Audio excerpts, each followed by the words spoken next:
What is up, my beautiful people? My name is G-Vance and welcome back to my channel where I always have to do the dirty deed of deciding whether an album is worth it or a waste of time. And on this episode, we're going to be talking about this new album by blackbear entitled Everything Means Nothing.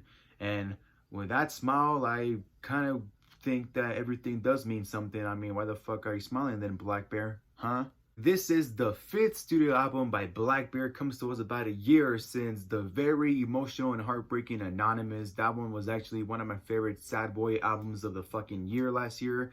I did not expect it to be that sad. I don't think anyone expected that to be that sad. You know, blackbear actually showed a lot of vulnerability throughout that whole album, which not that many people are used to. You know, he's pretty much like this sort of like big party, you know, sort of like doesn't give a fuck sort of like free spirit artist. And you know, that album was just something that was so different, unique, that I really fucking appreciated. You know, it got me through some pretty tough times, even though it's some pretty sad shit. You know, I just started to realize I just really like sad music now that I think about it. So if blackbear's last project was enough to make you feel the big sad for at least 6 months, then this album will make you feel very uplifted, and it will be a much more happier album.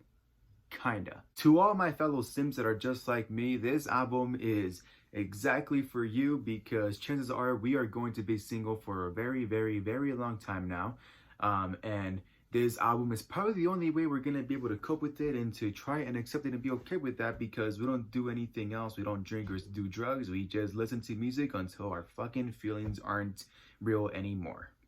blackbear is pretty much here to guide us through all the sadness that we're going through, as he makes a really easygoing album and sort of like steps away from that typical, you know, stressed out and sad music, as he pretty much goes back to his roots, as he tries to make a much more, like I said, easygoing album, and just a sort of I don't give a fuck album, if it makes sense. Like I don't want to say that this album like was made just for the fuck of it, just for shits and giggles, but by the way that you hear his voice and like, you know, the tone on his voice and like all of these tracks, you know, it kind of does feel like blackbear just fucking woke up and said, you know what, let's drop a fucking album today, because why the fuck not? blackbear is pretty much in a mood to say fuck the world, and attempts to find that smile that he's been missing once again.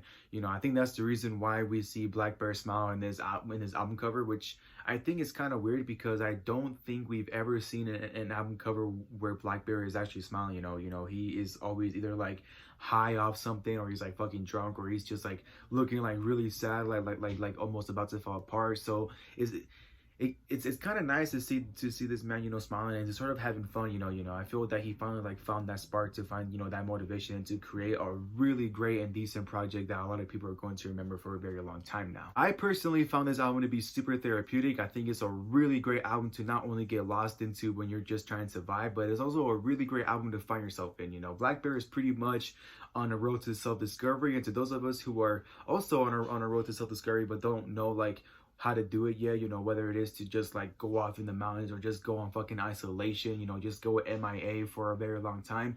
But I do think this is a really great album to start to like try and sort of like find yourself, because blackbear is, in my opinion, a super, you know, relatable artist. Even though he's not a teenager, you know, he is about 29 now, you know, he's about to be 30, you know, but I do think he can, you know, he can really like relate to a lot of like the young kids nowadays. And even to me, who is 21 and thinks that, you know, like now life should get easy because I'm an adult, but you know like you sort of come to realize that even adults like have their sad moments, and you know, like all these adults that say that they know everything, like they don't like really know what the fuck is going on in their lives either. So this album is just super therapeutic, and it's just super like, you know, it's once again a super uplifting album with a few like sad topics, but you know, it sort of like reassures you that all the sad shit that goes on in your life should not and does not, you know, determine who you are and how, you know,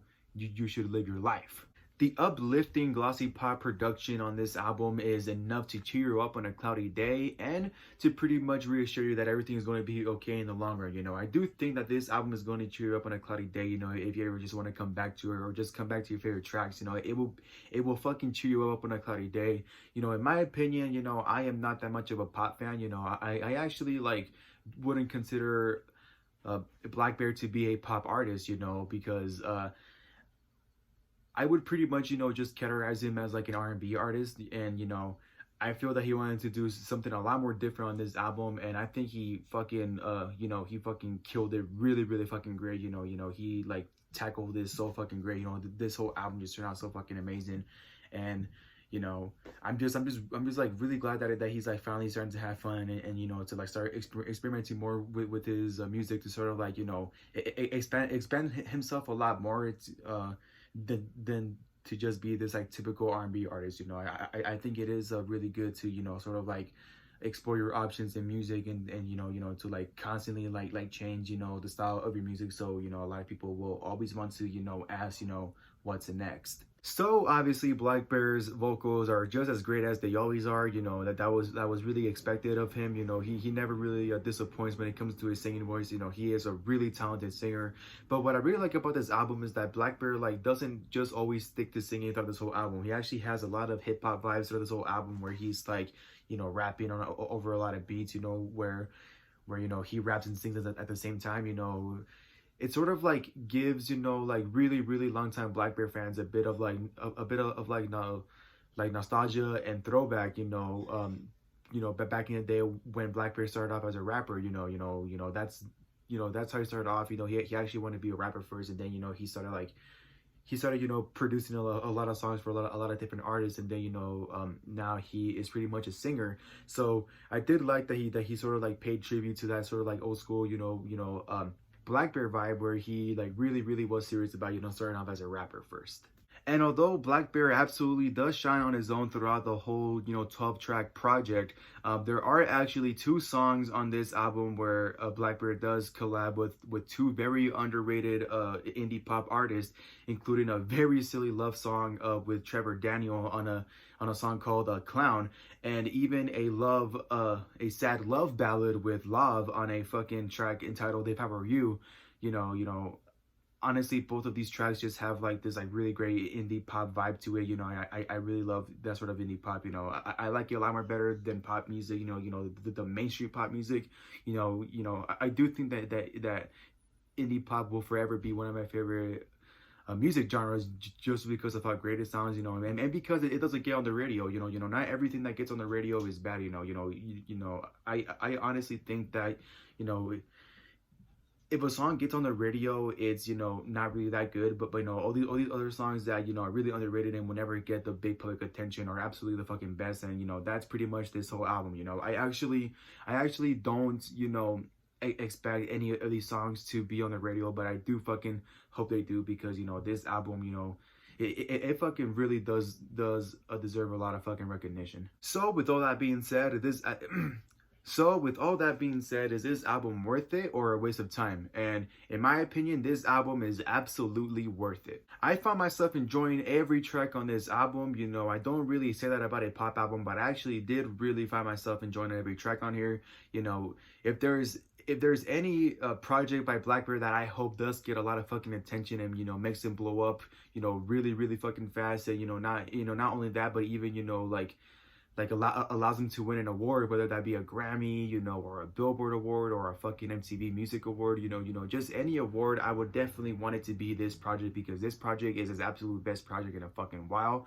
He obviously put a lot of his, hard, tears, and, just a lot of his fucking, like, hard work and effort throughout this whole album, and it really shows not only in his voice, but throughout all the tracks and the production value. Like, he honestly took his time on this album. He obviously had a lot of motivation because of his, of his little family that he has now. And yeah, I just think that this is his absolute best project, and I definitely recommend this to each and every one of you, whether you're a pop fan or not. This album is something that will be super therapeutic, and it honestly is going to cheer you up on a very cloudy day. Thank you all so much for watching. If you guys enjoyed my review, don't forget to like, subscribe, click that bell down below, all that good stuff, and don't forget to stay happy. I don't wanna go home tonight all alone. Cracks in my heart, got cracks in my phone. Try getting over you. That was really hard for me. Hard to